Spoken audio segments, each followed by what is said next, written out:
Very good afternoon. Myself, Govind Pitre, Head of Department, Advanced Diploma Industrial Safety, KKWAG Polytechnic, Nasik.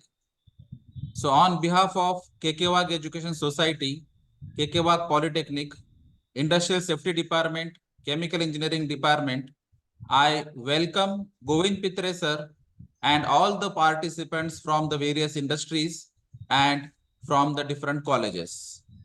So, on behalf of KKWAG, I am very much thankful to Pitre sir for accepting the invitation, and especially on the occasion of National Safety Day 2024, and mainly on the theme that is focus on safety leadership for ESG excellence.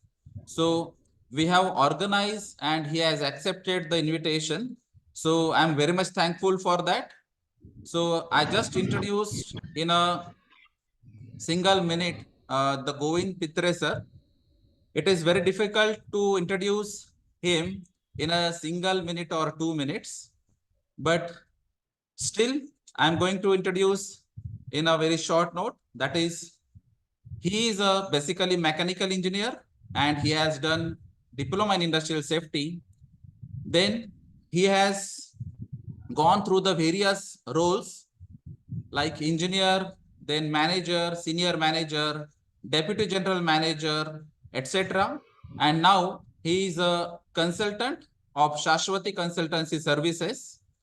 Now the main core area of his competencies are ESG implementation and reporting, sustainable procurement, compliance safety audit, incident investigation, safety training programs, zero waste to landfill, SOP formulation and implementation, BRSR, corporate social responsibilities, EHS and fire audits, team management leadership, etc. So various activities are done by the Pitre sir, and now the today's focus is on the safety leadership for the ESG excellence.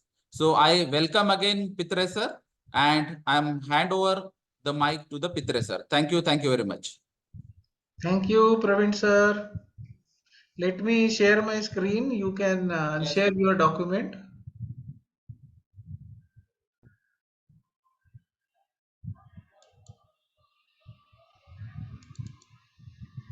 Yeah, is my screen visible, sir? Yes, sir, it's visible. Okay.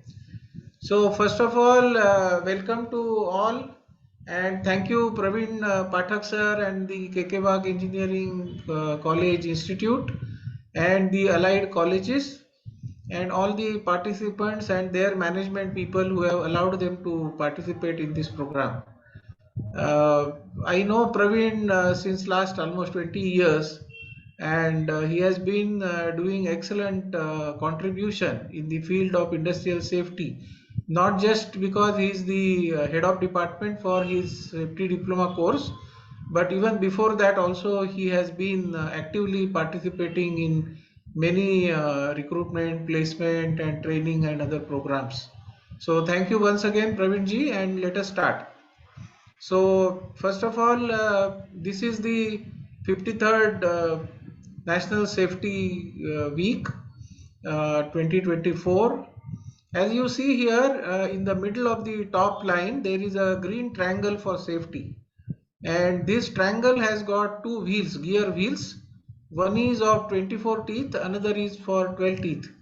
Now this means that 12 months of the year, and if sometimes 13 months can be there in the Marathi calendar, and the 24 hours of every day. So the safety has no holiday. Safety is to be observed every moment in the life. Now this safety week has been started in 1972 after the formation of National Safety Council in 1966 as a part of their annual Foundation Day celebrations, and this is primarily to increase the awareness and to give direction and guidance to the entire safety fraternity on how to manage safety in the organization. So every year where a different theme is given, and this year the National Safety Council has given the theme as focus on safety leadership for ESG excellence. So here we have 5 different keywords in the same theme. One is what do we mean by focusing? Secondly, what is safety? How management and leadership are different? What is ESG? What is excellence? And further part is how safety leadership is going to contribute in ESG excellence. And if safety leaders have to start becoming ESG leaders, then what is the transformation path for these safety leaders? So we will be conducting the session in this line. Before we start our program, let us start with a prayer. I will say that, हे ईश्वरा, सर्वांना चांगली बुद्धी दे, आरोग्य दे, सर्वांना सुखात आनंदात ऐश्वर्यात ठेव, सर्वांचं भलं कर, कल्याण कर, रक्षण कर, आणि तुझे गोड नाम मुखात अखंड राहू दे. This is the prayer, universal prayer developed by Sadguru Shri Vamanrao Pai, who is the founder of Jivan Vidya Mission. And when in 1993 the series of bomb blasts happened because of the terrorist activities in India, he added this Rakshan Kar part in this prayer. Earlier it was not there, but now this has become prominent, and this prayer actually talks about safety. So we all must have taken the oath in the morning, but as a part of a important part of this program, let me say that pledge for all of you. This is the safety and health pledge. On this day, I solemnly affirm that I will rededicate myself to the cause of safety, health, and protection of environment. Will do my best to observe rules, regulations, procedures, and develop attitudes and habits conducive for achieving these objectives. I fully realize that accidents and occupational diseases are a drain on the national economy and may lead to disablements, deaths, harm to health, damage to property, social suffering, and general degradation of environment. I will therefore do everything possible for the prevention of accidents, occupational diseases, and protection of environment in the interest of self, family, organization, community, and the nation at large. So I hope that all of you have repeated along with me, and the word pledge or oath or shapath means something which is a commitment. That means in all odds we will ensure that we keep the word. That is called the shapath. So with that we will start. Another thing is, any good thing we start with Lord Ganesha Stavan. So now if you see the Lord Ganesha, which is our prime god, every part of the idol of Ganesha tells us something. The big head tells us to think big. Small eyes tell us to concentrate. That is focus, and even this year's theme is focus. So small eyes means concentrate. Large ears means listen more. On the shop floor when we go, we have to listen to different noise, maybe machine noise, people noise, or any other equipment noise. So all this listening is very important. Then axe, to cut off all bonds of attachment, and so on. So this actually, the Lord Ganesha inspires us to work towards safety all the time. Another is our another Daivat, that is called Chhatrapati Shivaji Maharaj in Maharashtra. He was the founder of safety first, and whenever he used to plan for any fight or battle, he used to first talk about safety to all his the followers, and therefore his always line used to be, let us make our workplace a safe place to work. And therefore we salute to Chhatrapati Shivaji Maharaj and start our session. Now let us work on what do we mean by focus. Okay, focus is to concentrate, to give away attention to any other thing. Like Lord Arjuna, the Arjuna used to focus so much so that he was able to, he was looking down, but he was his arrow was perfectly on the target. So what it says is that whatever you focus will grow. So if we focus on risks, the risks will grow. If we focus on accidents, accidents will increase. So we must focus on the lead activities. We must focus on the preventive activities. We must focus on the virtues of people, good attributes of people, and then automatically those will grow. So that is the meaning of the word focus. Now, let us see some brief statistics of what it says. This is information from International Labour Organization. What it says, in the last year which has gone, in 2023, nearly 3 million people have died in the world of work-related accidents and diseases. Now, many times we count only the accident-related deaths, but illness related, occupational illness related deaths, this count is hardly known to the people. So this the information is quite authentic because it is coming from ILO, and if 30 lakh people are dying because of this, it is a huge human loss. Secondly, it also says that the ILO also estimates that 395 million, that means 39 crores 50 lakh people, workers worldwide sustained non-fatal work injuries. And we also know that behind one serious fatal injury, there are minimum 300 other injuries. Okay, 329 to be precise. So that means that so much so is the quantum or the the risk level or the severity level of the issue, and therefore all of us together need to unite, the safety professionals, the institutions, the lawmakers, okay, the top management people, the union people, the contractors, everybody has to come together. All the stakeholders which are related to the safety management have to come together and fight this issue. Because of the wars also, so many people have died in the recent year, earlier year, where two wars are going on relentlessly for last 4 or 5 years. So that also is something which directly we don't have a control, but of course the national leaders can influence to the extent possible and try to reduce the loss. Another is the human body, as we know, is so precious that every human being is unique. If you see 850 crore people that we have on this planet as of now, and billions of people have come on this earth and gone, but no one person is similar to another person. Okay, and therefore the every human being is a unique creation of Lord Almighty, and therefore we must respect that.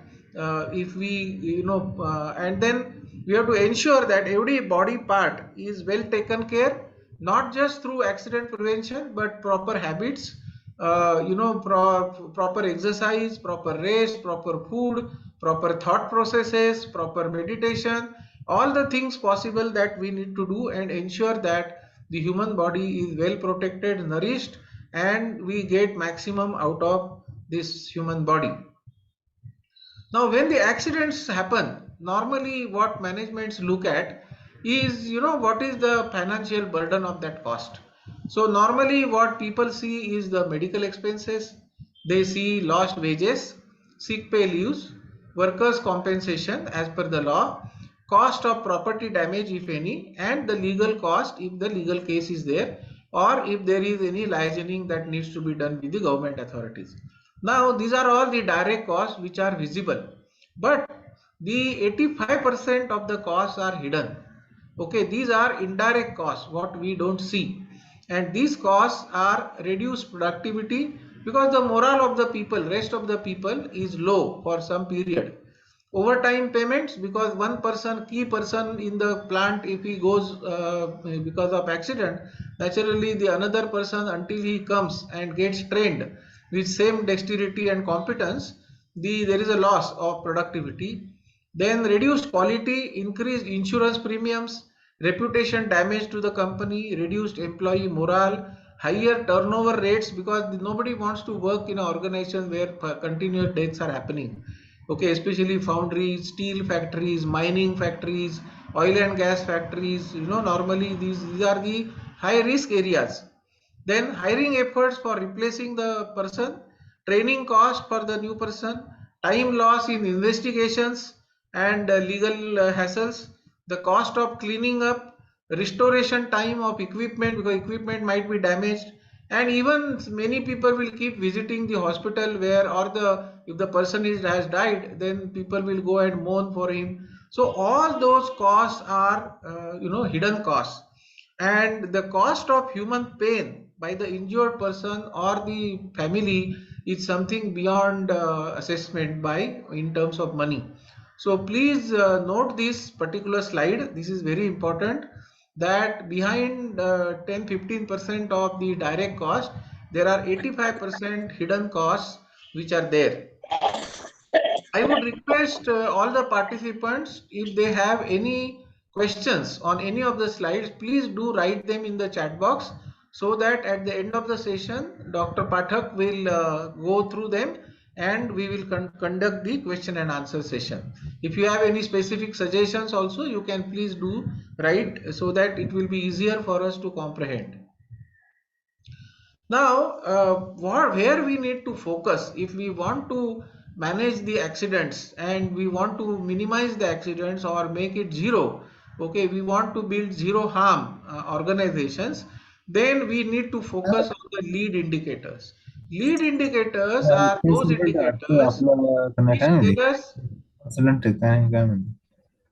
Hello, can you mute all the other people, sir?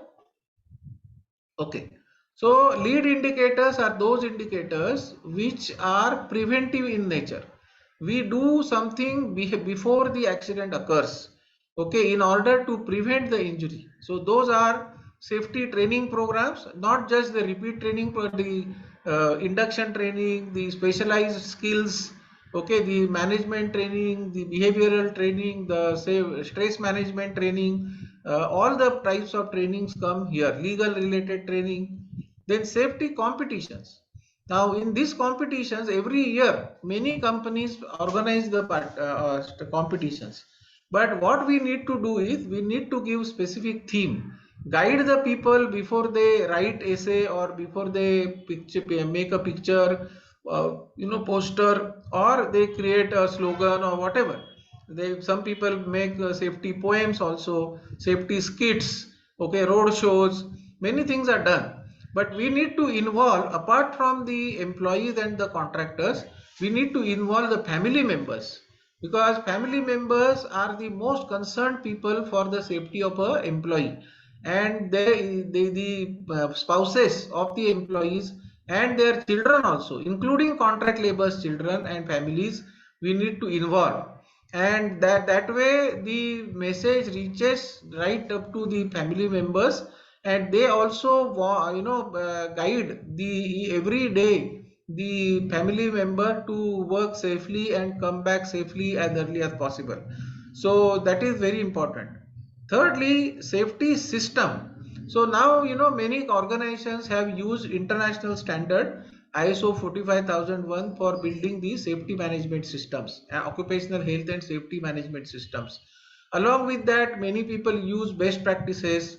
They use the specialized safety standards like lockout and tag out, or work at height, or maybe fire safety, behavioral based safety, like that. At least 15-20 different standards are available in the international domain, which people use depending upon the kind of hazards and risks that they have. So meticulous implementation of these standards is very important. It is not that for only some certificate and to hang it on the wall, but everyday activities of all the people in the organization should speak for itself. Another is safety kaizens. So whether it is small improvements by all the people or breakthrough improvements through various projects and technological options, both the improvements are required for safety. Another is the observations and feedback. So when the supervisor is observing, when the peer people are observing, when the top management people are observing, and through behavioral based safety and safety reliability assessment, people have their own observations. So there has to be a systematic approach, and it has to be done consistently rather than perfection. What is important is habit building, culture building, and consistency in these activities. Second is safety surveillance. So whether you are doing it through the CCTV cameras or the shop floor visits, but this surveillance is very, very important, because when you know that somebody is observing you, you become cautious and you take extra care.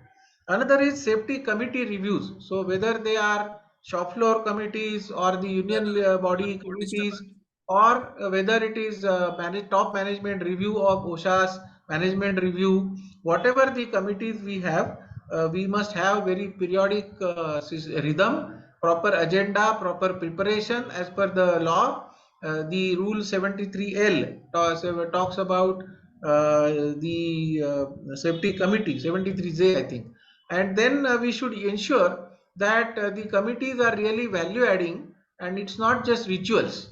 Okay, and there has to be a proper follow up of all the decisions that are taken, and those are followed up. Then safety culture development. What is culture actually? Culture is something which unconsciously everybody behaves, and the cumulative effect of those unconscious behaviors of all the people in the organization is called culture. So this safety culture development has got many elements. We will see that. So these are some lead indicators. There can be many more. If the participants feel that there are some important things if we have missed, like safety audits or any other things, you can always put that in the chat so that we will update our presentation for the next batches. One question. Yeah, yes, please. Penalties and fines are lagging indicators or leading indicators? Penalties and fines is a lagging indicators, because it is paid or it is charged only after the incident or a non-compliance. Okay, so anything that happens after the incidents is called reactive. Okay, now lag indicators, we see many of them. IS 3786 standard gives us a lot of directions about frequency rate, severity rate, injury rate, frequency severity index, FSI, etc., etc. So all those we should try to reduce as much as possible. Now near miss incident reporting is something which is semi lag and semi lead. The semi lag because you have almost reached to a position where accident would have occurred, just because of some luck factor it has not happened. So you were almost there, so to that extent it is reactive. But since the incident has not occurred, many people take it as a proactive index and still work on it. It is good to, rather than questioning whether it is league or lag, better it is to ensure that more and more people are made aware of what is near miss incident. And we have to remove the fear amongst the mind of people that if I raise the near miss incident, will my supervisor do these reprimanding action or punishment to me? So there are many ways by which we can work on the near miss incidents. We have a very specialized module on how to improve the near miss incident reporting in an organization. If somebody wants it, we can organize that. So now we talk about the leadership, because the theme talks about focusing on safety leadership.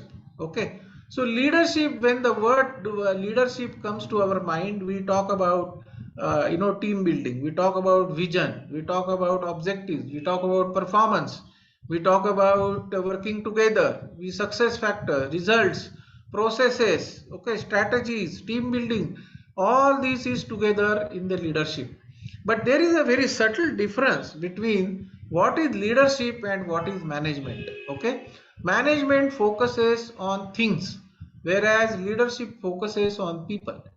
Management executes a plan, but leadership creates a vision and a long-term plan.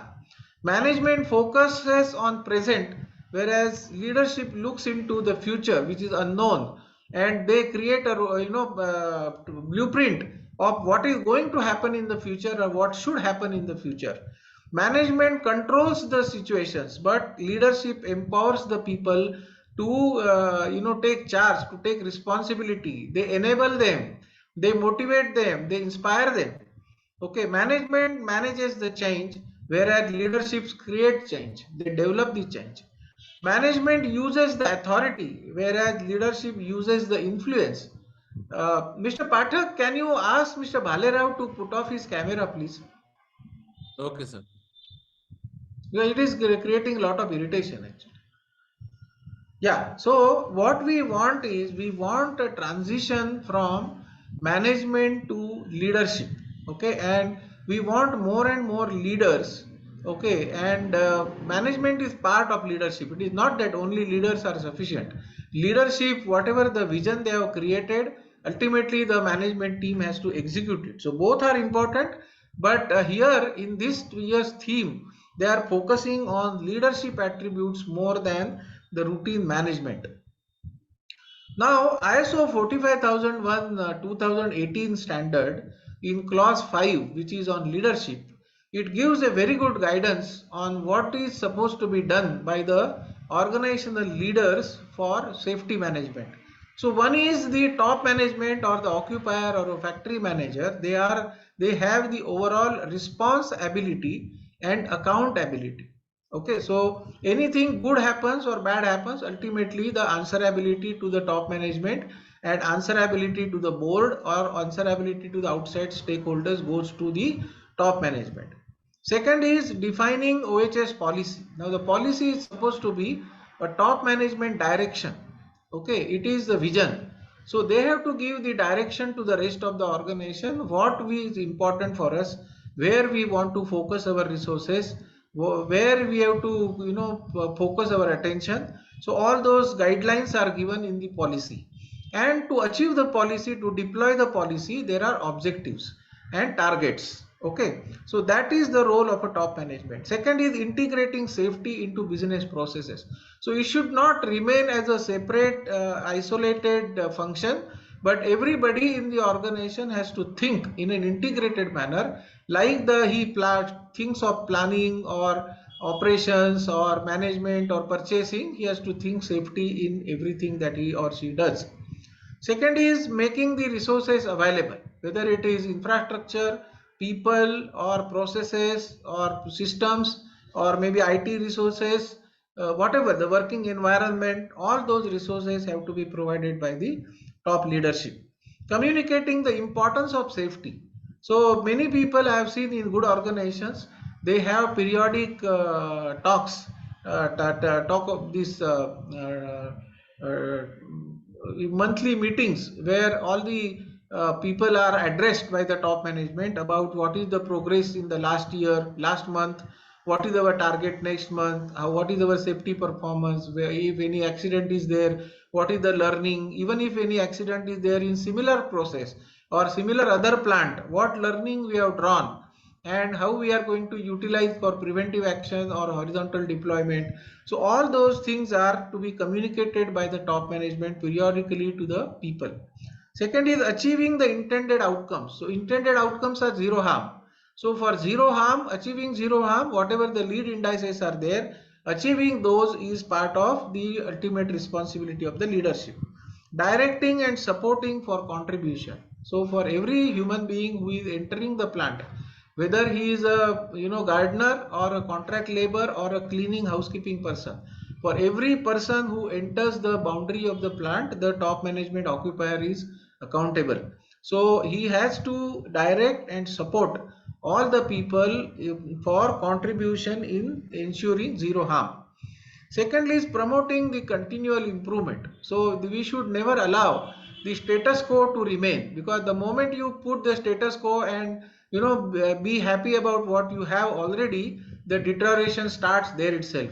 So we have to keep challenging people, give them the best practices, send them outside for CII contest on safety, and the regional conferences, and they have to see what other companies are doing good, what new technologies are emerging. So participating in these seminars and the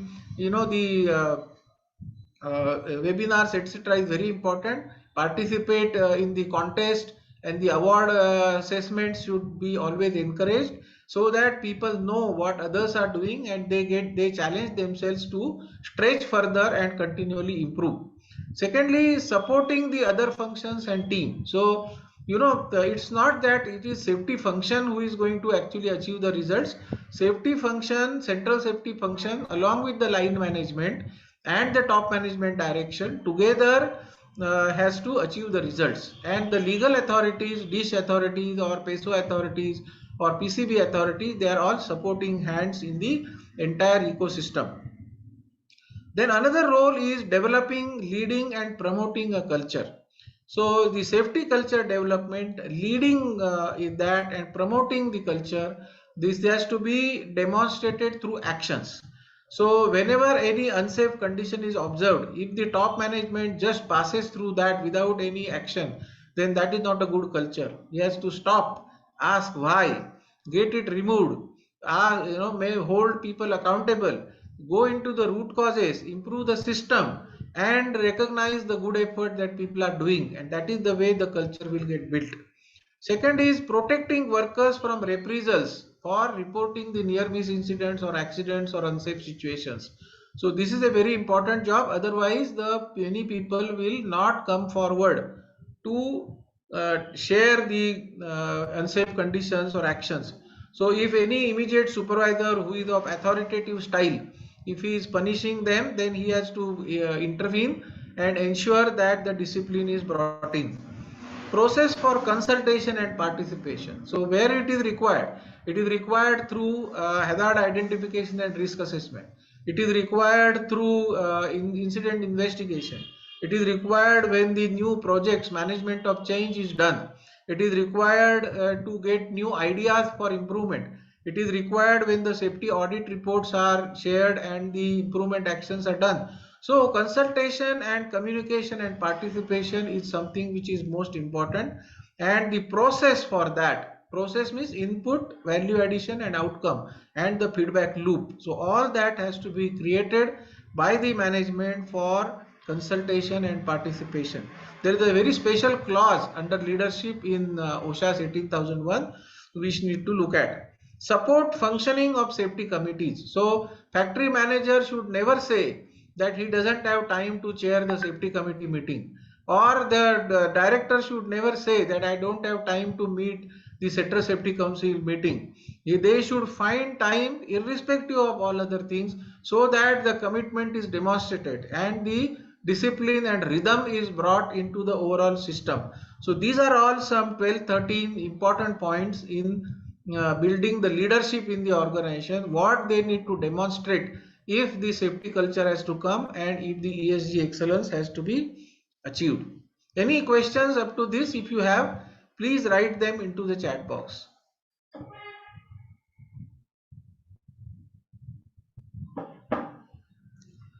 Okay.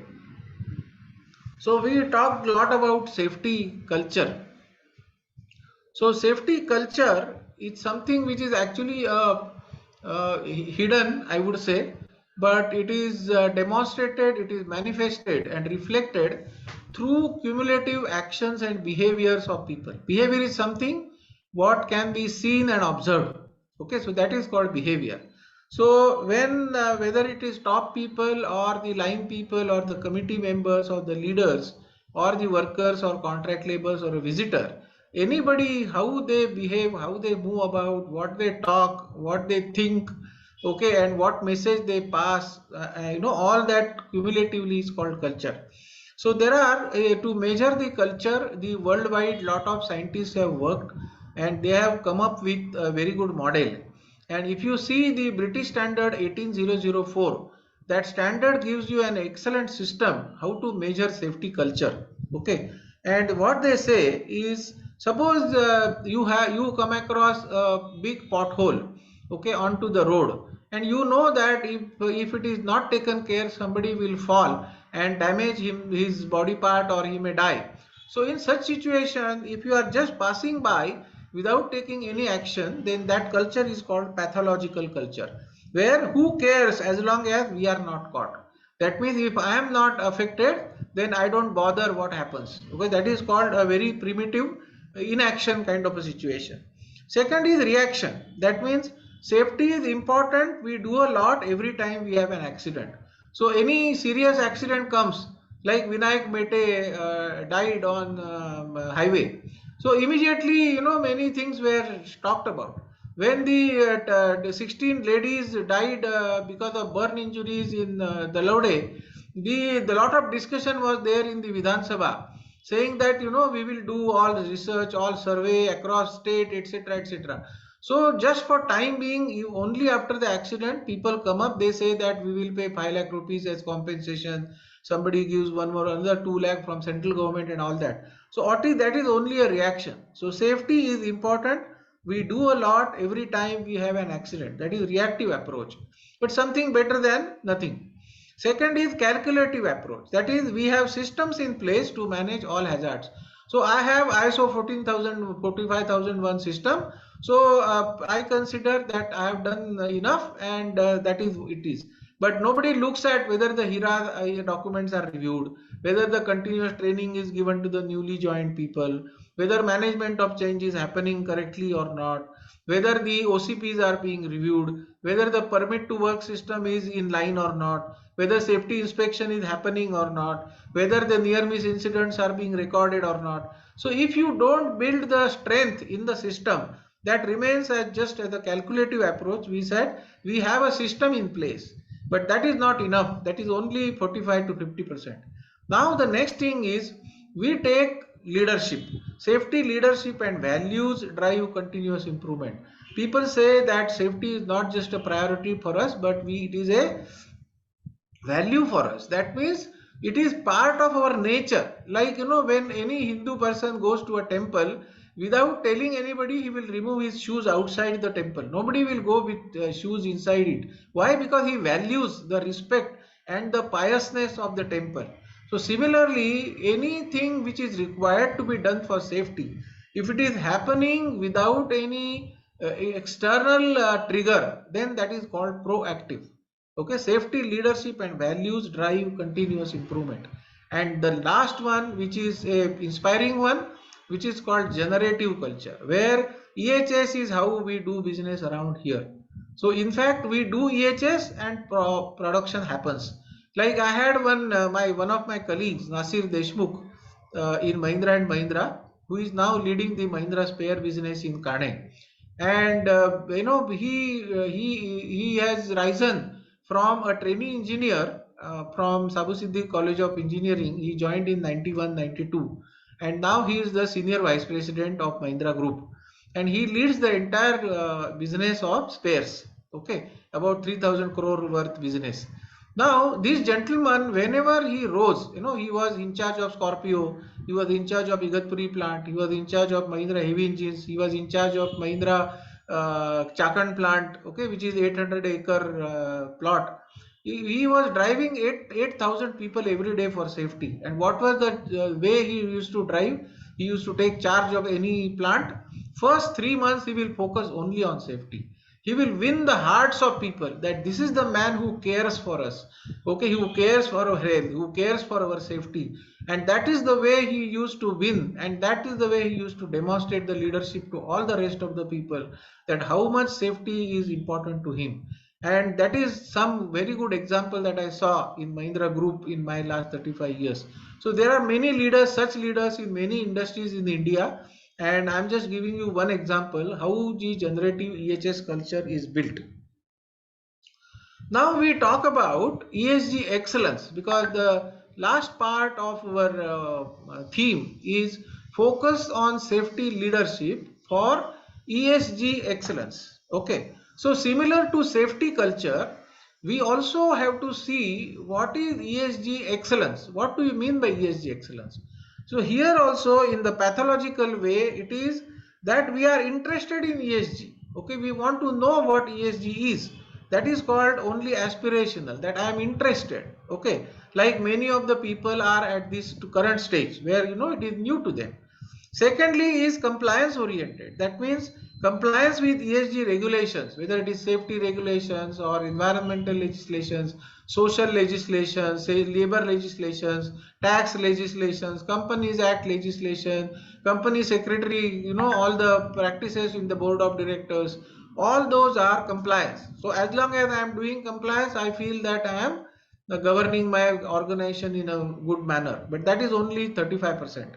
Next is the performance oriented. That means we set the achieve ESG improvement goals beyond compliance. That means I do materiality assessment, I do stakeholder engagement, I finalize my materiality topics, I work along with all the stakeholders, I develop a ESG strategy, I build roadmap, I build the competencies in the people, I develop KPIs, I monitor them, I review them, I give resources, I benchmark with external organizations, I excel. That is called ESG integration into the business processes. And the last one is ESG excellence, where every other organization tries to match you, tries to go beyond what you are doing. They get inspired by what you are doing. That is called inspirational. That is the level 5.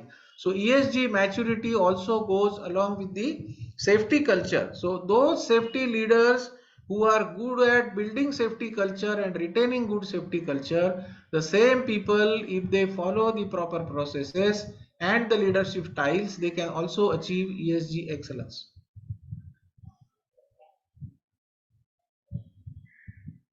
Now let's look at it what ESG stands for. Okay, if you know, in 1972 on 5th of June, there was an international conference on environment in Switzerland where the world leaders came together and they started talking about the environmental concerns. And until then, India did not have any environmental law. The first law in India on environment came in 1974, which was on water. And then 1977 came the Watersheds Act. 1980 came the Air Act, and then 86 after the Bhopal gas disaster, the Environment Protection Act, and at least 10-15 new rules came, including the latest plastic waste management and extended producer responsibility. So that is the we learned from very hard way. Now the world community in 1987 in Bertland in South Brazil, they met and then they first time they decided about sustainability. The concept of sustainability, that the way we run our business should be such that we not only meet the existing requirements or existing needs and expectations of people, but we also ensure that the future generations will not find problems if they want to meet their own needs. So that was the futuristic, present and future. So current and future. So that was the kind of a thought process that first time the world community started working in 1987. Then came 1992 Rio Summit, 94 the Kyoto Protocol, then we had the 97 GRI organization. In year 2000, the Accountability International came in picture. In 2010, the SASB organization, the American organization, came up. In 2015, the TCFD organization came up. And now the European taxonomy has come and the CSRD has come. So the whole world has seen a lot of transformation in last 30-35 years. So let us first understand what this ESG stands for. ESG is a framework which came basically to assess the organization's sustainable efforts in the three fields, that is called environmental, social and governance, or it is also called 3P, triple bottom line, or people, planet and profit. So ESG is actually came up for insurance people, for investing funds, okay, for the financial institutions. So this frame came up, and then the insurance people, the investing people, the international investing funds, they started looking at these three dimensions as to how the organization's activities and processes are affecting the outside people and environment. So inside out was the thought process. So the environment, we discuss about climate change, greenhouse gas emissions, air pollution, okay, how it is going to affect the overall world. Second is on the energy, whether it is fossil fuels or non-fossil fuels or biofuels, renewable energy, wind energy, all that is part of energy. Second is water. So as you know, water, the entire world, 97% of the water is either in the oceans or in the Himalayas or the mountains, and that is not usable. Only 3% of water which is in rivers, lakes and underground, that is only useful. And we have already started, this is just month of March, and many villages in Sangli and Solapur, they have already started depending on the tanker water. So you can imagine in the month of April, May and June what will be the situation. So we have to use every drop of water very carefully, and we should not pollute the water unnecessarily. And if at all, as a part of a business process, if some pollution is happening, we need to have systems and procedures and technologies to treat that, recycle, reuse, and ensure that water is used very conservatively. Next is the waste. So whatever is the solid waste, whether it is municipal waste, whether it is e-waste or battery waste or hazardous waste or plastic waste, or tires, or used oil, waste oil, whatever you consider e-waste, all these kinds of waste have to be managed very legally, as well as very environment friendly manner. And as far as possible, we should go for circular economy, where we use the 3R principle: reduce, recycle, reuse, re-engineer, reconvert, retreat, re-engineer. All those R principles have to be used so that we can reuse the same material either for the same process or for alternative processes. So that is the area of waste. Fourth is biodiversity. So it is not just that you plant some trees and your responsibility over biodiversity is over. We have to ensure that there is the every creation of God has the right to live in a happy manner. So whether it is insects, whether it is trees, whether it is animals, birds, any type of creature. So we must create the ecosystem which is friendly for all the kinds of natural creation. So that is called biodiversity. Second is the greenhouse gas emissions, whether what is being burnt within your boundary, it is scope 1. What your electricity or steam you are using from external sources, that is scope 2. And what is happening outside because of employee commutation, because of air travel, because of material transport from suppliers to you or from you to the customer, or all the pollution that the suppliers are doing in their own premises because of their supplies to you, and many other. There are 15 categories in scope 3 emissions. So all those are called greenhouse gas emissions. There are 7 types of greenhouse gases. Some of them are carbon dioxide, methane, nitrous oxide, PFC, CFC, SF6, NF3. These are some of the GHG gases. So we have to control that, otherwise the global warming will increase and there will be devastation. There are 2 types of scenarios which people, the worldwide people are talking about: 1.5 degree scenario and 2 degree scenario. So considering 1880 as a, which is a pre-industrial area, as a baseline, so far by 2100, if the Earth's temperature goes beyond 1.5 degree, there will be trouble. If it goes beyond 2 degrees, there will be catastrophe. So if the whole human race has to save itself, then in that case all of us together in the world come together and work towards mitigating these GHG risks and adapting to the new way of working. Then supplier environment assessment. So it is not sufficient that the organizations manage the environment within their organization, but they have to engage with the suppliers, train them, educate them, audit them, have some creative competition, award systems, and meet them and influence them and support them to ensure that the suppliers are also able to manage their environment in a very legal and friendly manner. Similarly, there are social areas. So in social, there is the first task which is coming is occupational health and safety. And that is why the National Safety Council Director General, he has in this year's theme, ESG excellence and safety, how they are correlated. In the social domain, the health and safety is being talked about. Working conditions, labor issues, human right respect. So for human rights, if you want to study, there is a United Nations guidelines on human rights and business 2011. So many good companies are doing the due diligence with respect to these human rights documents. Similarly, SA 8000, social accountability 8000 is being used. The labor law compliance is being seen. ILO guidelines implementation is seen, not just within the organization but in the entire supply chain, value chain. So that is what is called human right respect. Secondly, employee data security, okay, community development through CSRs, and again supplier social assessment. So whether the suppliers are paying minimum wages, whether they are paying overtime, whether there is good working condition is there, are they taking care of safety, are they ensuring the legal compliance, are they managing their waste in a reasonably good manner, are they managing energy properly, water properly. Okay, so all those things have to be checked, whether there is any child labor, forced labor, discrimination, okay, whether they are allowing the workers to form a union if they wish to, all that, collective bargaining, all rights have to be seen. So therefore, along with your own organization being responsible, your responsibility also goes beyond your boundaries, and you have to take care of your suppliers as well. And in the doing all the environmental social areas, the organization has to work in a proper governance. Governance means sushasan. Sushasan means first is the your board of directors.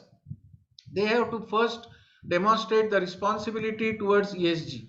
Secondly, the structure of the board should be such that independent directors, the women participation in the board should be adequate. Second is accountability. That means whatever good or bad happens, the board should not shirk their responsibility. They should not put somebody in the bottom line as the responsible person when something bigger damage is happening. Secondly, transparency. So whatever the business processes are there, taxation is there, accounting practices are there, all those have to be transparent. That means anybody is able to see it, check it, question it. Secondly, disclosures. So whether it is whatever the companies disclose to the government authorities through regular returns, as well as the ESG returns or ESG reports, BRSR, Business Responsibility Sustainability Report, or CDP related disclosures, DJSI disclosures, MSCI disclosures, whatever you have decided to disclose to the outside world, it has to be transparent, accurate, authentic, consistent, and reliable. Then code of conduct. So code of conduct for directors, code of conduct for employees, code of conduct for suppliers. Okay, so all these code of conduct, what is the right thing to do, what is the wrong thing to do, what is tolerated, what is zero tolerance, like POSH, prevention of harassment for women. That is complete no. Similarly, any theft or any cheating to the company is complete no. So like that, companies have to decide the Lakshman Rekha, what will be accepted, what is not accepted. So that is called code of conduct. Then anti-corruption. So we should do all the risk assessment, where all, in which all processes the corruption can happen. Normally, where the organization's interface is there with the outside stakeholder, that is the place where the chances of corruption are high. Whether it is suppliers, buying new machinery, recruiting new people, contractor, assessment. Similarly, whenever you are doing any international collaboration and your mergers and acquisitions, so in all these things there are likelihood of corruption, and therefore companies should have proper systems to identify those risks, prioritize those risks, and do the risk control measures. And last is data security. So whatever the company's information is there, employee data, supplier data, customer data, company's own business transactions, all those have to be securely managed. Nowadays, many people are listening every day of lot of cyber security and information security breaches. There are many standards, many laws have come, but despite that, people are being cheated. So this should not happen, because ultimately governance means that not only the business has to be done in a systematic manner and legal manner, it has to create enough wealth for the stakeholders. It has to distribute the excess wealth or profits in a fair manner with employees, with stakeholders, shareholders, with suppliers, and community. And one more thing is, the social responsibility should not be forgotten. So whatever the resources, human resources or other mining or metals or whatever is coming in the organization, it is because of the whole nation, because of the whole world, and therefore we owe everything back to the society, and that responsibility should be well taken care. For that, there are various laws in terms of Companies Act, Schedule 7, and the respective business, the impact assessment related laws have come. But irrespective of all the laws, honesty and transparency is something which cannot be challenged by law. It has to be there intrinsically in the human brain, and that is where the education and culture and the control mechanisms come in picture. So this is in nutshell what ESG is all about. And sustainability is something beyond ESG. Sustainability is the entire human race, entire ecosystem has to be looked after today and tomorrow. ESG is some part of it. Hello, sir. There are few questions. Yeah, please ask. Uh, please share the knowledge about the GRI 4. What is that? GRI 4 guidelines. No, there are BRSR core guidelines, okay, not GRI core. GRI is a global reporting initiative guideline, the standard which came first in the year 2000, and the last version which is available in public is 2021, applicable from 1st of January 2023. The whole world who wants to do international reporting on ESG is using GRI. Now coming to business responsibility and sustainability reporting. This is the SEBI's guideline, Stock Exchange Board of India. That is, they have said that the top 1000 companies by market cap have to report their ESG performance every year in the form of BRSR. And on 12th of July 2023, the circular has come from SEBI saying that there is something called BRSR core. Okay, what does it mean? That out of the entire questionnaire, there are 9 areas which have been identified by SEBI, and they are saying that the top 150 companies immediately have to start getting the third party assurance on all those 9 parameters in that BRSR report, and the top 250 companies have to go back to their suppliers, and from all the suppliers up to 75% of the buying value, they have to collect the data on all those 9 parameters, and also get that data third party assured in a limited assurance mechanism, and then post it as part of your ESG report. So that is what is called BRSR core. Sir, Now coming to, yes, any other question? supplier environment assessment. Yes, so the similar way, like you within your organization, you ensure that the consent to operate or consent to establish or the environmental impact assessment or environmental clearance requirements you are fulfilling. Similarly, if you are saying that you are a sustainable company, then you have a responsibility to do sustainable supply chain management. And one of the important part of that is you have to influence your suppliers to manage their environment in the similar manner. So you have to educate them, train them, visit them, guide them, support them, audit them, and give the feedback, give some initial time frame, time say 6 months, 1 year. And despite that, if the suppliers are not responding to, then you have to find alternative way and change the supplier. Okay, so that is the which is called environmental responsibility or the sustainable supply chain management. And to manage the organization's sustainable supply chain, there is an international standard called ISO 20400 2017 year version. So people who are interested in sustainable supply chain management, they can use that standard. So that is what we intend when we say that supplier assessment for environment. Have I answered the question? Yes, sir. Sir, employees data security and community. Which one? Employees data security. Yes, see, when any employee joins the organization, he submits lot of documents, including his birth date, birthplace, his all the 10 standard degree, diploma, certificates, okay, his address, his bank account number, bank account, everything he gives to the organization. Now that data, if it is misused, he can get cheated. So it is organization's responsibility to ensure that that data is kept secret. Another thing is, suppose there is a posh related issue, some woman or some man has been harassed sexually, and if that case is being investigated, nobody should talk loosely about it in the outside world environment. So the HR head, the top management people who are investigating that, if suppose somebody has been caught in corruption and the case is being investigated, unless the decision is made the top management should keep all the information confidential. So all those things are called data security for employees. Any other question? Okay, so let's go to the last part, that is the theme that this year the National Safety Council has given is focus on safety leadership for ESG excellence. So when the word excellence comes, what comes to our mind?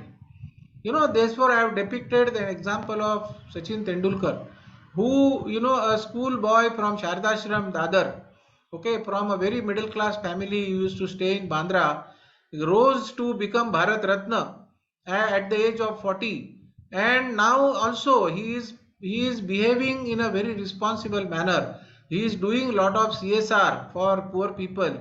He is, you know, guiding the new generation, and he was part of Rajya Sabha, and wherever he goes he inspires people by his discipline, by his competence, by his humility, and you know, despite all the success, he is never arrogant with anybody.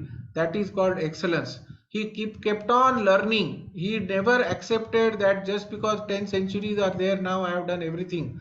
He kept on learning, he kept on improving, he kept on struggling. Early morning at 4 o'clock he will start his batting practice, and you know, whether it is you know, whether there is a match or no match, he continuously used to learn and practice and increase his competence. And you know, he gave a lot of happiness and joy to all the viewers most of the times. So that is what is called excellence. So what is continual improvement in a consistent manner, tirelessly, relentlessly, that is called excellence. So that is why I have showed you PDCA cycle continuously being rotated.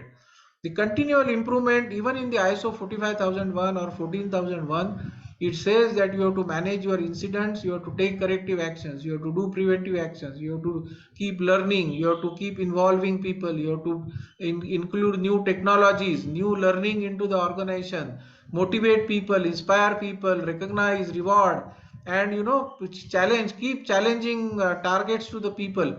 All that is called excellence. Keep benchmarking, learning from others, become wiser without cost. Never say die, so don't stop, and never lose any hope. Strive for better relentlessly. Proactive approach, okay, competing with self, not necessarily every time other people. You know, vibrations of positivity, continuously support to the people, thriving in all the types of environments, moving on and on irrespective of the situations, creating new benchmarks for us to follow. So all that is called together is called excellence. And this excellence, you cannot just look at it in some question paper. It has to be, you know, smelt in the organization. Anywhere you go, the way the housekeeping is there, the way the security guard talks to you, the way he guides you to park the vehicle, the way he quickly completes the initial process of putting a gate pass onto the system, the immediately he connects with you to the right person, he guides you where to go, which path to follow, okay, and you know, everything right from the security guard, the excellence starts. Even many times nowadays we have seen that when we have invited anywhere, they give us the Google path, they send us the what are their requirements at the gate, so that you are not unnecessarily waiting there at the gate. So like that they guide you in advance. All that is called excellence. Yes, somebody was raising the hand. Can I know what is the question? Yes, Mr. Pathak. Okay. So now in the ESG excellence, how to measure ESG excellence? There are various platforms. One of the platforms to measure ESG excellence is Carbon Disclosure Project, which has got three practical wings. One is on water, another is on climate change, greenhouse gas emission reduction, and third is on water. So water, forests, and climate change. These are the three areas on which the CDP organization collects the data from various organizations and assesses it independently in a systematic manner and declare the ratings A minus, B minus, C minus.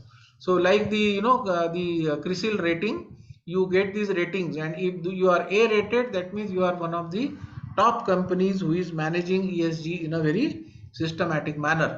Similarly, the Confederation of Indian Industries has come up with a industries related awards, which is called Green Co certification, Green Company certification, in which they look at how you are managing the climate change, greenhouse gas emission reduction, renewable energy improvement, water conservation, zero waste to landfill, waste reduction, zero waste to landfill.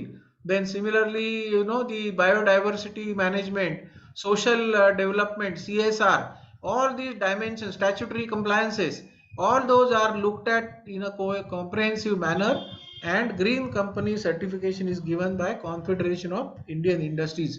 That is also one way of measuring ESG excellence. Then there is a Dow Jones Sustainability Index.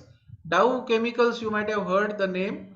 So that Dow and Jones is another person. So they came together and they developed a sustainability index. And the people who put their data into their platform, they get the score. Like CDP gives you the rating, the DJSI gives you the score. Better the score, you are at the top. Similarly, the 37 high specialty chemical manufacturing companies across the globe came together and they formed a platform which is called Together for Sustainability. And not only they used this platform to share the good practices amongst the chemical companies, but they also developed a new platform which is called EcoVadis, which is for their supply chain, in which there are 13 processes under which the data along with the evidence documents have to be put. Okay, so that way the EcoVadis platform is also used for supply chain sustainability. So for sustainable procurement, one of the good tools that is available is EcoVadis platform, and in which the companies get rating, whether it is platinum rating, gold rating, silver rating, bronze rating. So normally 40-45%, that is bronze, 45 to 60 is silver, 60 to 80 is gold, beyond 80 is platinum. So that way the ratings are given, and the companies year on year they strive for excellence. Similarly, there is a Morning Star company which comes up with Sustainalytics. So this organization actually uses the data which is in public domain. You don't have to submit anything separately, but this organization also gives the ratings which the insurance companies and the investment funds they are using to decide whether to invest in a particular company or not. There is a similar company called Morgan Stanley, which also comes up with investment related funds indexes, portfolio risk and performance analytics. So this is also being used very popularly in the commercial segment. So there similarly there are various ESG award categories. So annually there are worldwide these contests are done amongst the various companies, where carbon reduction award, eco design award, external collaboration award, future leader award, sustainable supply chain award, biodiversity award, sustainability leader of the year, sustainable technology provider of the year. So like that there are n number of awards available. So those who wish to excel and prove to the world that you are the best, and you want to attract the best investment, you want to attract the best talent, you want to attract the best suppliers, you want to attract the best customers, then ESG excellence will help you to grow your business in leaps and bounds. This is one example where Mahindra and Mahindra conducted the Global Sustainability Award contest, and the award were given and the international assessors were put in place. So this is the latest picture from Mahindra domain. Similarly, now you will say that we want to excel in ESG, but first how to implement ESG? So there are basically 7 steps in developing an ESG strategy. So first is to conduct the materiality assessment. What is materiality? Materiality means something which is most important, which makes sense, business sense to the organization. Whether it is climate change, water or waste management, or whatever new metals or buying, whatever the critical issues for the company, which can make or break the company. Those are called materiality issues. So how to assess those? So that is the first assessment has to be done. And to do the materiality assessment, there are three standards. One is GRI standard, SASB standard, and AA 1000 standard. Three standards are there which can be used to do materiality assessment. Second is establish the baseline. Then set the ESG goals. Analyze the performance gaps from existing to what is required. Then create the breach plan, ESG implementation plan. Then implement the plan and measure the key performance indices and perform regular ESG reporting. So these are the 7 key steps in which any organization can build the ESG strategy, execute and report to the outside world. So basically the first is understanding the organizational context. So what is the organization background, products, customers, materials used, etc., etc. Then we have to identify the stakeholders. Stakeholder means any person or group, whose activities affect the organization or the organization's activities affect that group. So those groups are called stakeholders. So whether it is top management, shareholders, suppliers, customers, employees, NGOs, local communities, union people, government authorities, all these are stakeholders. Then you have to map the stakeholders and decide which one of these stakeholders are the most important to the organization. Then with those decided top stakeholders, you have to engage with them. So there is a level of engagement and method of engagement, and all these guidelines are given in AA 1000 SES document. Similarly, the sustainability aspect impact document has to be prepared similar to environmental aspect impact. Then you come up with materiality assessment. Then on those material issues, we develop the ESG strategy. Then for that also you can use the science-based targets, SDG goals or GRI guidelines. Then integrate the sustainable development goals into the business strategy, develop the roadmap, improve on material topic performance, ESG KPIs and data analytics, graphs, group practices, good practices documentation, ESG report development, then get it third party assured, publish the report, get the feedback and improve year on year. So this is the entire PDCA cycle for ESG implementation in any organization. This is how the materiality map. Yes, please. Material assessment. Yes. How to assess that? Yes, so for materiality assessment, what you need to do is first is you identify the stakeholders, you engage with the stakeholders and understand what are the needs and expectations of the stakeholders. Number two is you out of those needs and expectations from all the stakeholders, you will have a bucket. Now from that bucket you want to again scrutinize and decide what is the final list on which the company's ESG strategy is going to be decided. So for that, there are three standards available. One is the Global Reporting Initiative document.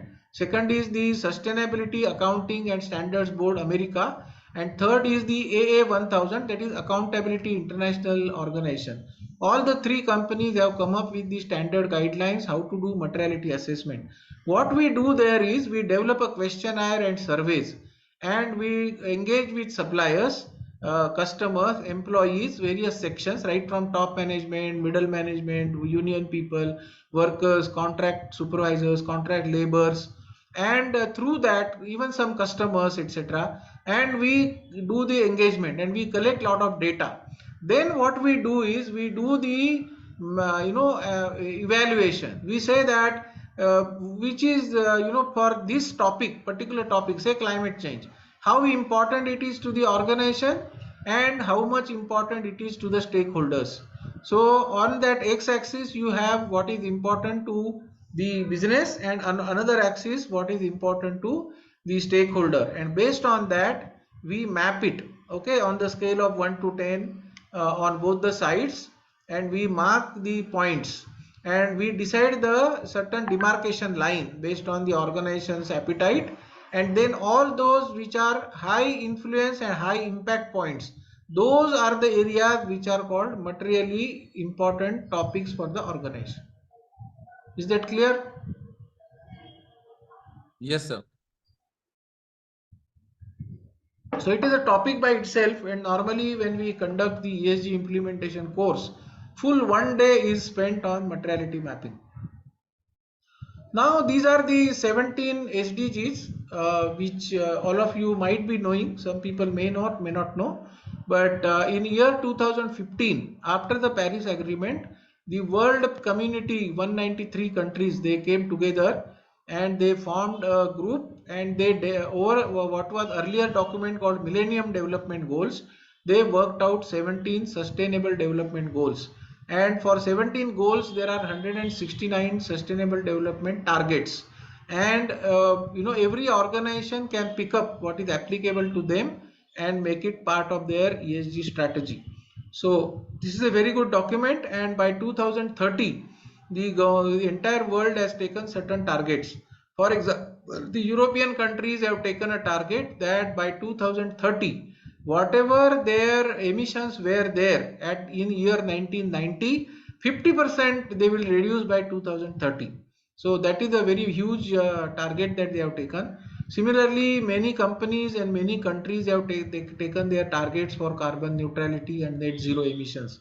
So that is on climate change. Similarly, on energy, water, decent work, institutional collaborations, equity, equality. So there are actually maximum number of SDGs are on social issues.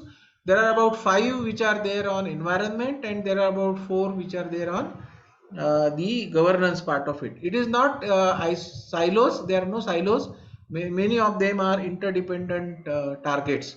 And now every year, even Indian government publishes their report as to how much SDG implementation has happened, every state wise as well as entire nation. And there is an index which is worked out. If you go to the Niti Aayog website, you will find the India's SDG performance report.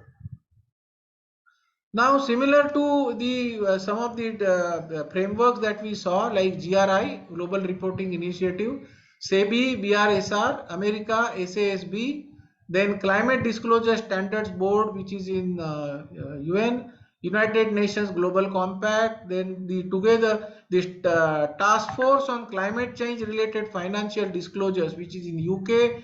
ISO 26000 is a guidance standard for social responsibility. Integrated reporting is another framework which American people have come up. EcoVadis, as I told you, is a platform for supply chain development. Dow Jones is again on scores, what you get.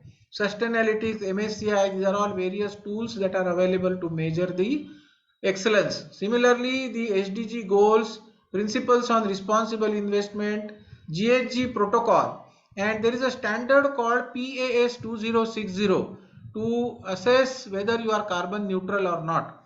And for carbon neutrality, you need to go through an organization which is called Science Based Target Initiative. And there is accountability A1000. There are 3 substandards.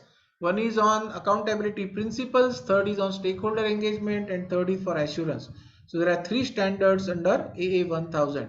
So all these documents and the initiatives, organizations and their platforms are available if anyone wants to study and benchmark and prove your ESG excellence to the whole world.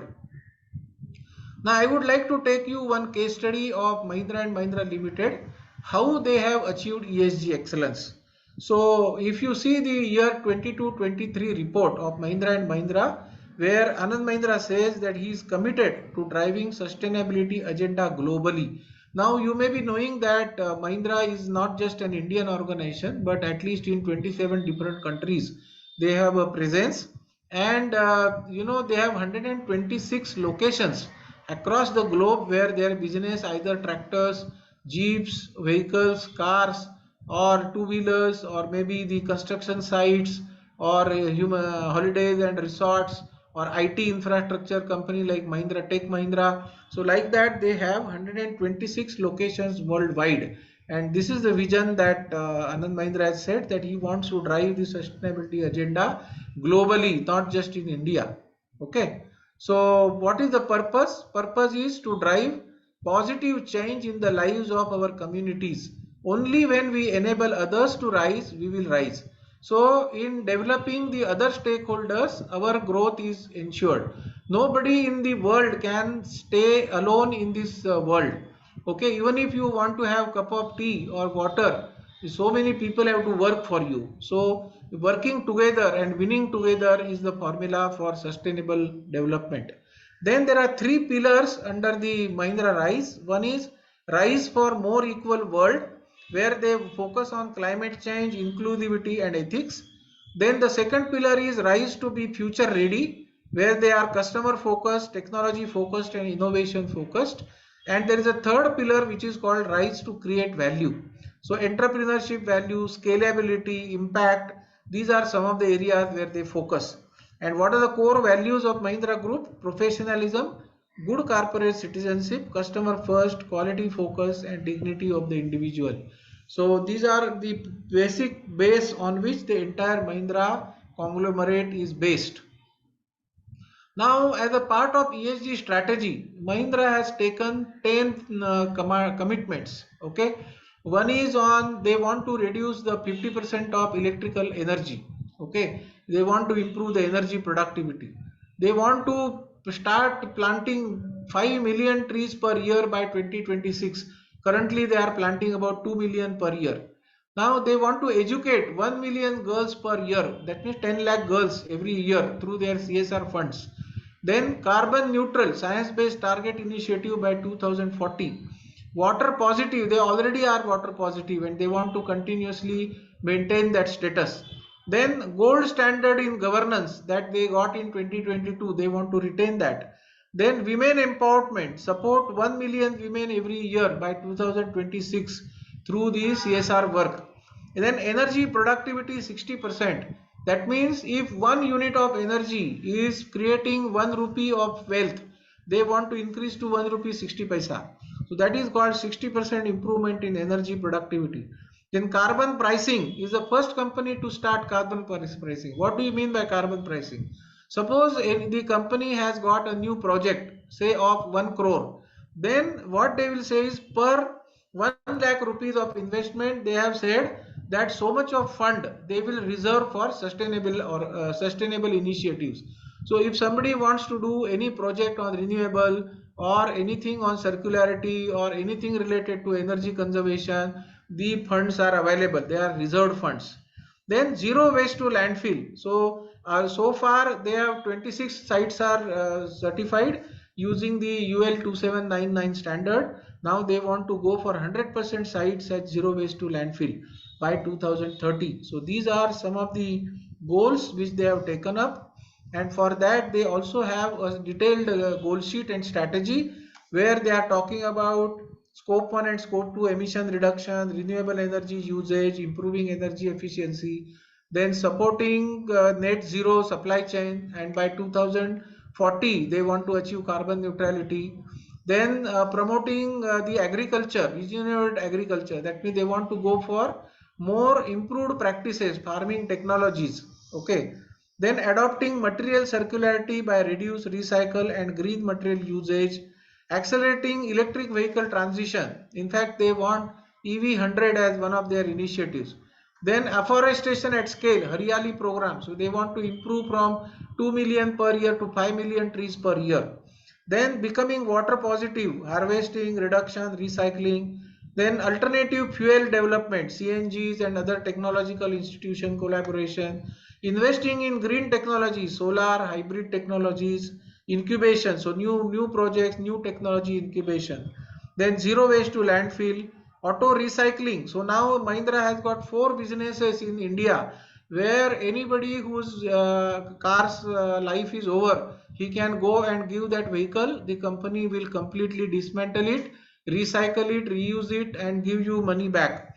So that is very good system that has been developed, and there is also a watershed development through CSR. So these are some of the ESG strategies and action plans which Mahindra is driving.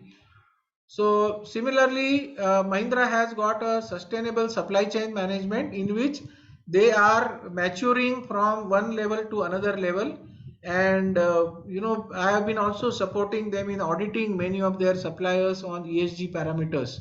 Okay, so Mahindra started their sustainable supply chain initiative in the year 2008-2009, and in last 15-20 years now they have matured it to almost a advanced level, and they want to reach the leadership level. and lot of work is being done in this particular domain. Similarly, for employee safety, their vision is to sustain zero incident, zero occupational health hazard and pollution free working environment. The focus is on competent teams, training development, safe working environment and building safety culture. The approach is compliance to laws, proactive approach and reactive approach, both. Then assurance is through internal audits, external audits, AFS legal assessment, the Mahindra way. Okay, then reviews through Central Safety Council reviews and plant level, department level reviews. So that is the way they want to achieve zero harm in the organization. So again, in safety focus, they decided to ensure the safety of our operations. We have implemented the following key safety tools and practices. One is use of technology for quick real-time capturing, reporting and analyzing safety incidents via app. Second is implementing common group policies and safety standards across the group. So they have benchmarked DuPont, and from DuPont they have taken 18 different standards and they have proper standard implementation process. Then conducting safety awareness and training sessions for all employees. In Nasik, they have Mahindra Leadership University and Mahindra Institute for Quality, where they have an accelerated learning program on safety. So those leaders, line management people who want to improve their competencies, this tool is available.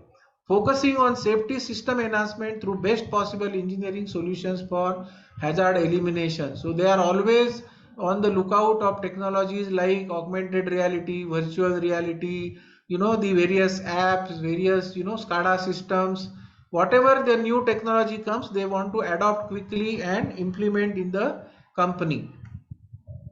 Then there is a Central Safety Council, which is immediately after Anand Mahindra's level. One of the directors of the company chairs this Central Safety Council.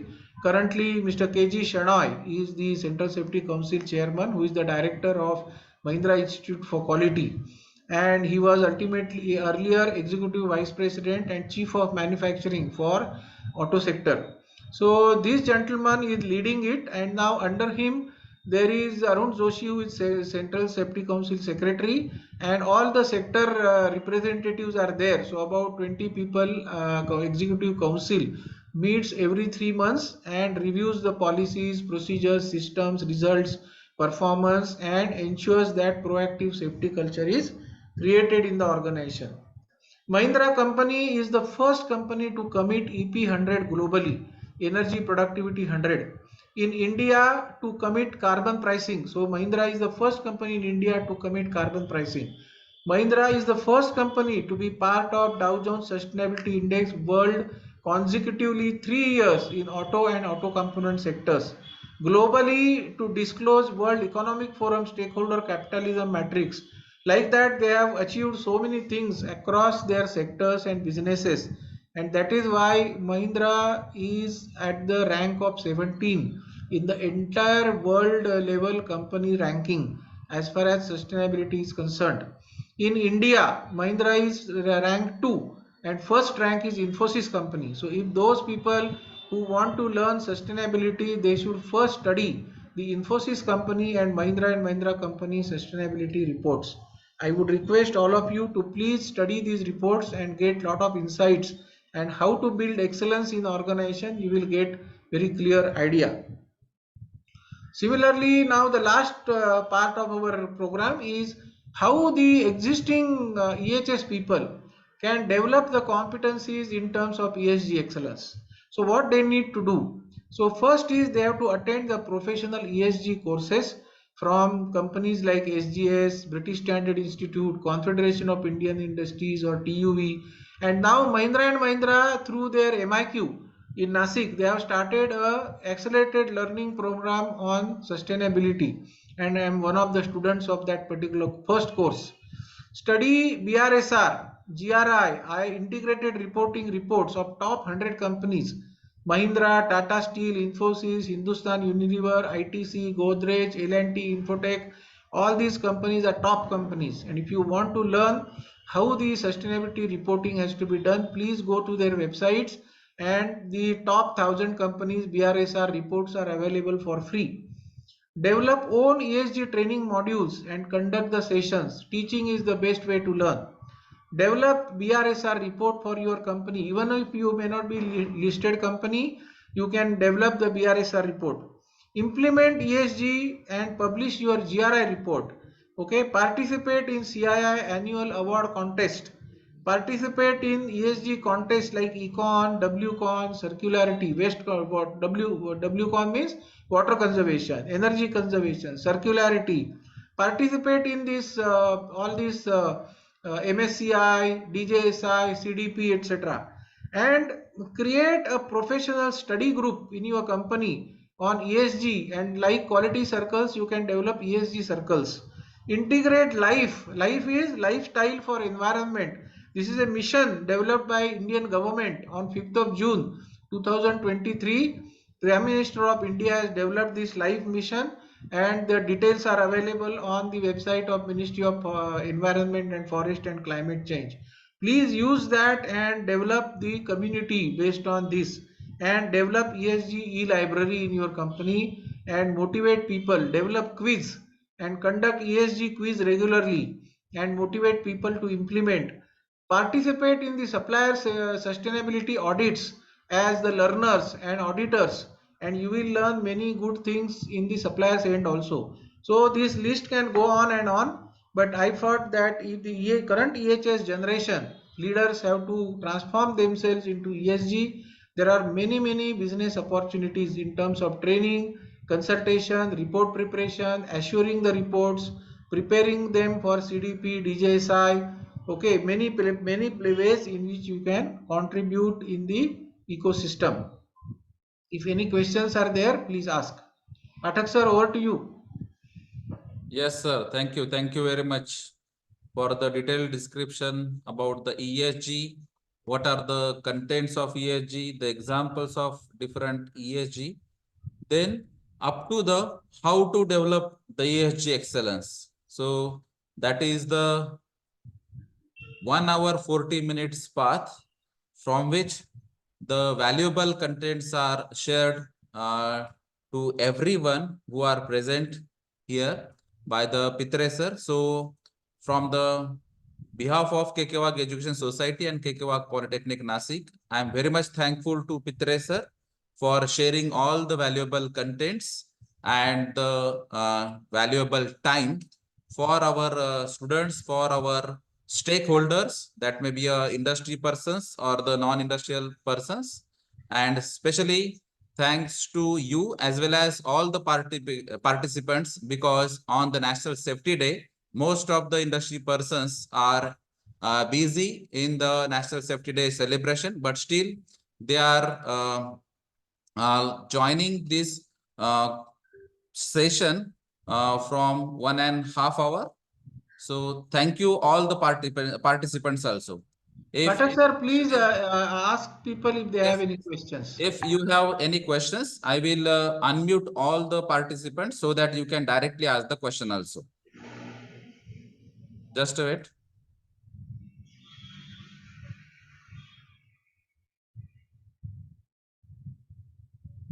Okay, so I have unmuted. You can unmute yourself and ask the question, or if you have any comment, then you can also share directly.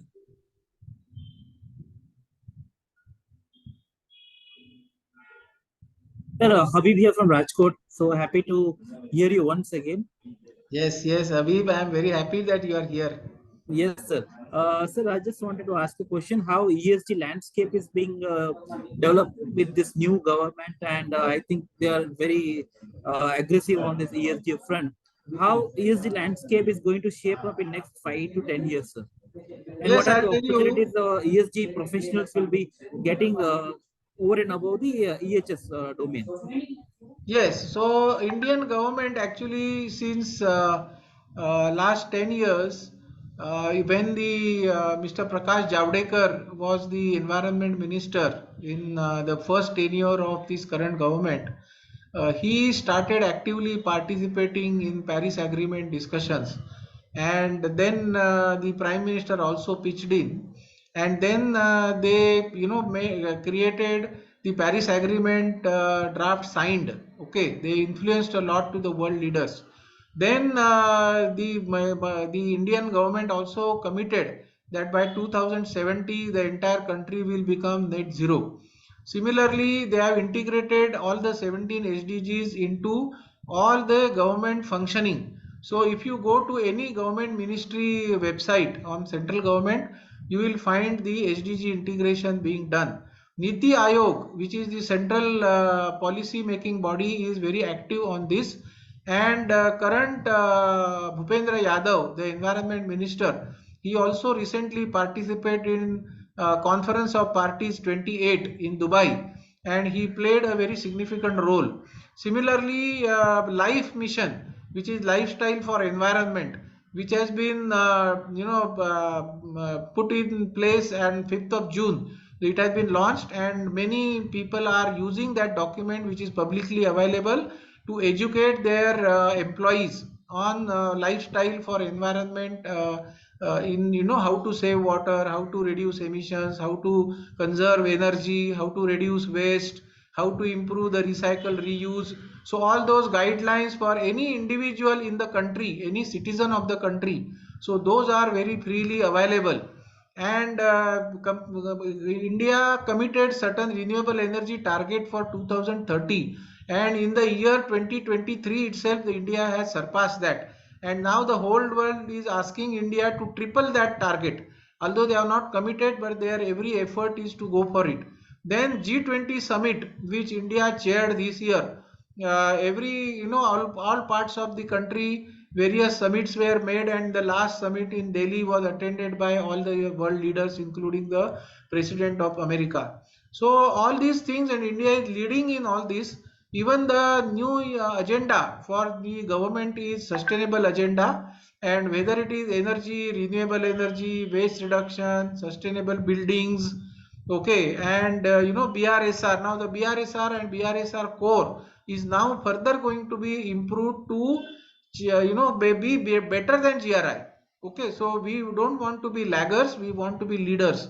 So a lot of good things are happening, and those who will learn, practice, and join this bandwagon will benefit. And there are many opportunities in terms of reporting, BRSR, third party assurance, training, consulting, report preparation, hand holding, taking any area. Certain technological areas like energy conservation, water conservation, new technology applications. Everywhere there are ample opportunities for people who want to contribute in ESG. Does that answer you, sir? Yes, sir. Sir, perfect. Yeah, you can connect with me individually also. I'll guide you. Yes, sir. Yes, sir. Thank you, sir. Okay. Yeah. Any other question? Hi, Govind sir. Yes, please. Amit Sambre here. Yes, Amit ji, happy to listen to your voice. Thank you, sir. Thank you. It's always been a pleasure hearing you, and thank you so much for this session. I just want to understand about the course which you just highlighted about the Mahindra Pune. They have started, and you have also entitled for this. So who can Yeah. opt this? And is it virtual or how it is? Can you just put some light on it? Which one? Which one? The course which Mahindra Pune has started on. No, no, no. Mahindra Institute for Quality is in Nasik. Okay. Okay. It is actually, the governance is done from Mumbai Worli office, but the actual operation happens in Nasik. And what they have done, they have picked up best of knowledgeable people across the globe, and those are the faculty members.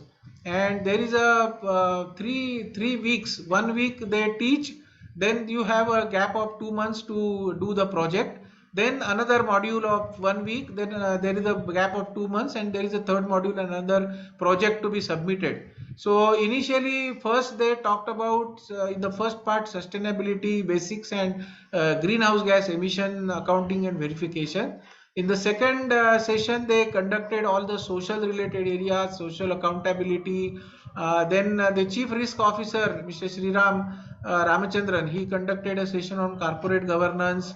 Then we had sessions on how to do the CSR impact assessment, etc. Now in the third session, they will have the sessions on BRSR, GRI reporting, and side by side the projects are being identified, projects are being implemented so that the learning is utilized immediately and made strengthened. So that is how the whole course goes. The fees for this course is about 75,000 rupees, and there is a residential course. Okay, so they have a world class, like any Harvard Institute infrastructure in Nasik. If nobody has gone, please do visit that. It is one of the best infrastructures, and you can love that scene and nature. Yeah. Great, sir. Thank you so much, sir. Yes, anybody, and if you want to connect and participate, I can give you the connect also. Yes, yes. I'll connect you separately, sir. Yes, please. Yes, any other question?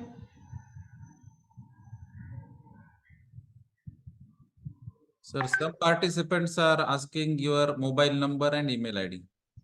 I think Yes. Actually, I in had, first slide that was there, in my slide. no, here it is. Okay. Here it is. Okay. In fact, this week itself, I have planned to conduct 15 sessions. Today is the second one. The current one is the second session. In the morning, I was in Bhosri industrial area, conducted a session for 42 industry participants.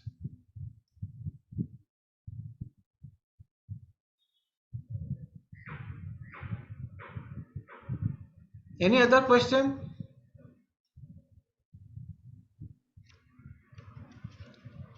So if there are no questions, I think let us thank all the participants, the KK Institute, Professor Pathak, who is heading the Industrial Safety Diploma. And let me tell you that the recognition of the IDIS of KK is no less than any Central Labour Institute, whether it is at Kanpur, Mumbai or Chennai or Kolkata.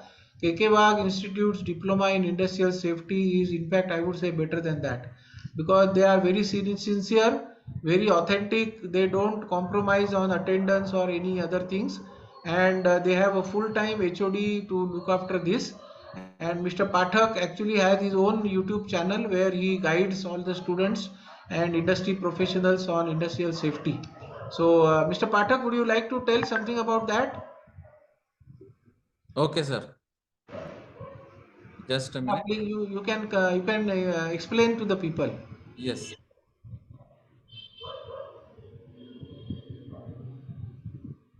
Yes, somebody is raising the hand. VK Singh. Yeah, good evening, sir. Yes, Singh साहब, बोला Sir, yeah, बताइए. it's VK Singh, it's the head EHS at Balrampur Chini Mills, UP, Lucknow. Okay. Yeah, thanks a lot, Dr. Pathak and you, sir. It's a wonderful sessions. Recently, this year, we are just starting the ESG in the Balrampur Chini Mills. Because we have already a top 500 listed company in the sugar industry, sugar and distillery. So it's a very, very useful, and thanks. Just want to say, is there any virtual programmer there for ESG or GRI?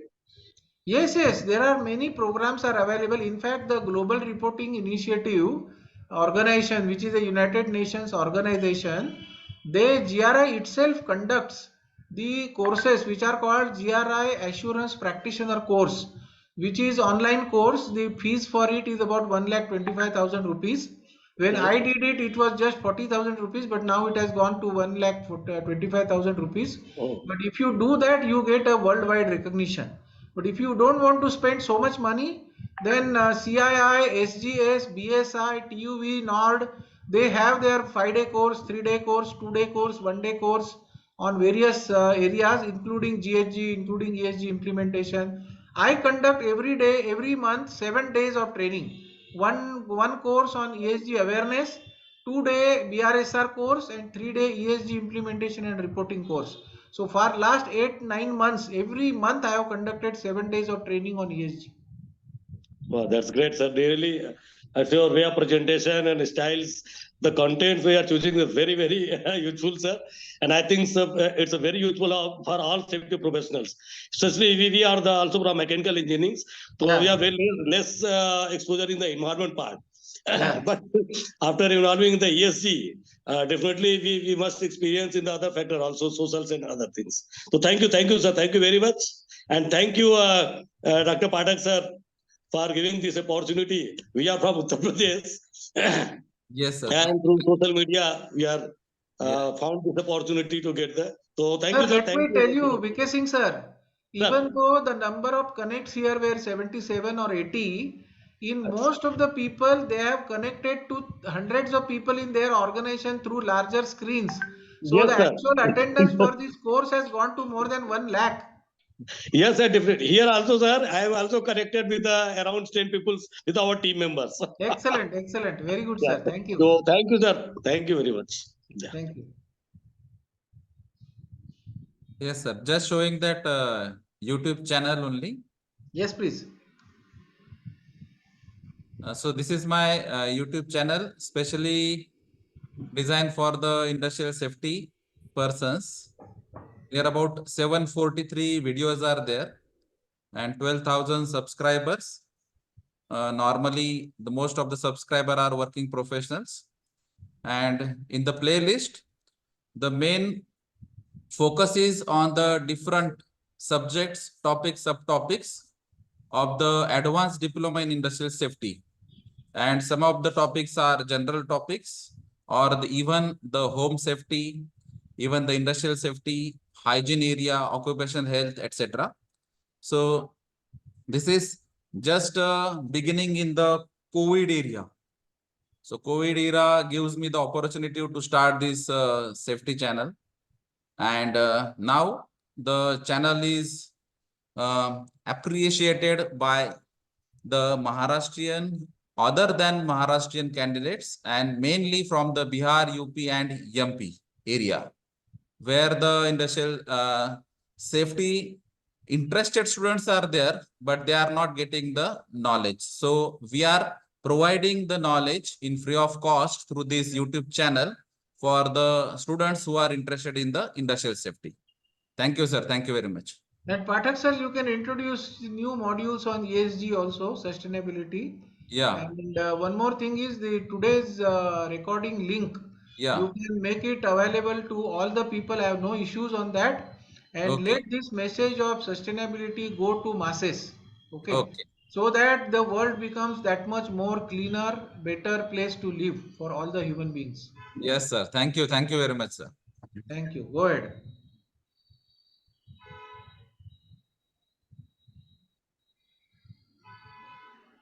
Thank So, you very much. So let me thank all of you once again, and especially my wife, Dr. Gitanjali. Dr. Gitanjali has also done her PhD in sustainability from Pune University, and she is my mentor, in fact. So thank her also. And my daughter is company secretary, and she is the IPO listing manager in National Stock Exchange. So she actually drives the social stock exchange in India, first social stock exchange. So those are the two inspiring people for me in my family. So that I must thank them also. Thank you very much. thank you. Thank you Yeah. very much. Thank you all. Okay, so with the permission of Govind Pitre, sir, I will end the session now. Thank you, sir. Okay, thank you. Thank you, sir. Thank you once again. Thank you, everyone. Thank you. Thank you, sir. Thank you. Thank you. Thank you, sir.